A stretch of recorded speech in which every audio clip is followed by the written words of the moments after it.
కావాలి. దేవుని సహాయం తీసుకున్నప్పుడు ఆ పిల్లలు ఈరికి పెంచాలో అనే జ్ఞానాన్ని దేవుడు మనకు దయచేస్తాడు. హల్లెలూయా. దేవుని స్తోత్రం. అంతేకాదు ఉదయకాలం లేచి తల్లి కానీ తండ్రి కానీ ఏం చేయాలంటే వాళ్ళ పిల్లల భవిష్యత్తు గురించి వారి గురించి ప్రార్థన చేసే తల్లులు అవసరం, ప్రార్థన చేసే తండ్రులు అవసరం. హల్లెలూయా. ఎప్పుడైతే ప్రార్థన చేస్తామో ఖచ్చితంగా దేవుడు ఆ ప్రార్థనకి జవాబిస్తాడు. విజయకేరి కానీ మరి చార్ల్స్ కానీ వీడి తల్లి 19 మంది పిల్లలు అయితే ఆ పిల్లల గురించి రోజుకు 2 గంటలు ప్రార్థన చేస్తున్నారు. చరిత్రగా రోజుకు 2 గంటలు 19 మంది పిల్లల గురించి ప్రార్థన చేశారు. వారు చరిత్రను మార్చి వారిగా తయారయ్యారు. హల్లెలూయా. హల్లెలూయా.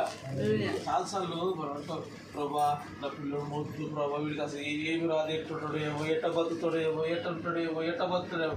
ఈ ప్రార్థన వారి జీవితాన్ని మారుస్తుంది. హల్లెలూయా. తల్లి కానీ తండ్రి కానీ చేసే ప్రార్థన ద్వారా ఆ ప్రార్థన పిల్లల జీవితంలో గొప్ప మార్పు తీసుకురాస్తుంది. వారి జీవితంలో ఆ ప్రార్థన వాళ్ళ ఉన్నతమైన స్థితిలోకి నడిపిస్తుంది. ప్రార్థన పిల్లల్ని దేవునికి మహిమకరంగా దేవుడు నిలబెట్టుకుంటాడు. ఆమేన్. హల్లెలూయా.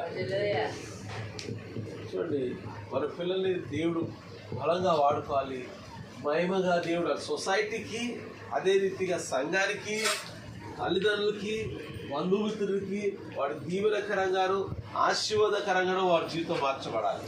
ఆమేన్. హల్లెలూయా. ఈరోజు మనం ప్రతిసారి ఆ అమ్మాయిని వాడుకుంటున్నాం ఎగ్జాంపుల్గా అంటే నిజంగా ఆ అమ్మాయి జీవితంలో అవన్నీ జరిగాయి కాబట్టి మనం వాడుకుంటున్నాం, లేకపోతే మనం వాడుకునే అవసరం లేదు మనకి కదా.